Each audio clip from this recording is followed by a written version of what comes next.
Hello and good day, welcome to our video channel, God's Promises.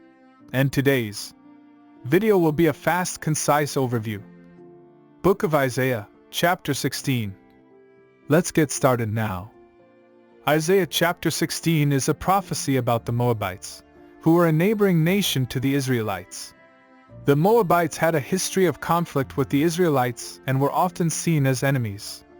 This chapter speaks about the judgment that would come upon Moab for their pride and arrogance, but also promises a future restoration. The chapter begins with a call for the Moabites to send a tribute to the king of Judah. This was a common practice in ancient times, where a weaker nation would send gifts to a stronger nation in order to gain their favor and protection. The Moabites are told to send a lamb as a tribute, which is a symbol of submission and humility. However, the prophecy goes on to say that Moab will not submit to the king of Judah and will instead continue in their pride and arrogance. The judgment that will come upon them is described as a devastating blow, with their cities being laid waste and their people fleeing for their lives. The reason for this judgment is Moab's pride and arrogance. They have exalted themselves above the people of God and have refused to acknowledge His sovereignty. This is a common theme in the Bible, where pride is seen as a sin that leads to destruction. Despite this judgment, the prophecy ends on a hopeful note. It speaks of a future restoration for Moab, where their fortunes will be reversed and they will once again be blessed by God. This restoration is not based on anything that Moab has done, but rather on God's mercy and grace.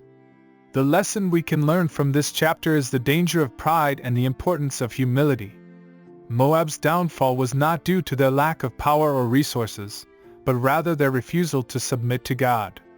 Pride is a sin that can blind us to the truth and lead us down a path of destruction. However, humility allows us to see ourselves as we truly are and acknowledge our need for God's mercy and grace. In addition, this chapter also teaches us about God's mercy and willingness to restore those who turn to Him. Despite Moab's sin and rebellion, God promises a future restoration for them. This shows us that no matter how far we may have strayed from God, there is always hope for restoration and redemption through His mercy and grace. In our day-to-day lives, we can apply the teachings of this chapter by cultivating a spirit of humility and submission to God. We should recognize that all we have comes from God and that we are dependent on Him for everything. This should lead us to a life of gratitude and service, where we seek to use our gifts and talents for His glory. In addition, we should also be mindful of God's mercy and grace, and not give up hope when we fall short. We should turn to God in repentance and seek His forgiveness, knowing that He is always willing to restore us and bring us back into fellowship with Him. In conclusion, Isaiah chapter 16 teaches us about the danger of pride and the importance of humility, as well as God's mercy and willingness to restore those who turn to Him. May we cultivate a spirit of humility and gratitude in our lives, and may we always turn to God in repentance and seek His forgiveness and restoration. Thank you for visiting us today. Please share with us your favorite Bible chapter below in the comments section. Don't forget to like and subscribe. It really does help our channel grow. Looking forward to see you back here for our next video. Always take good care.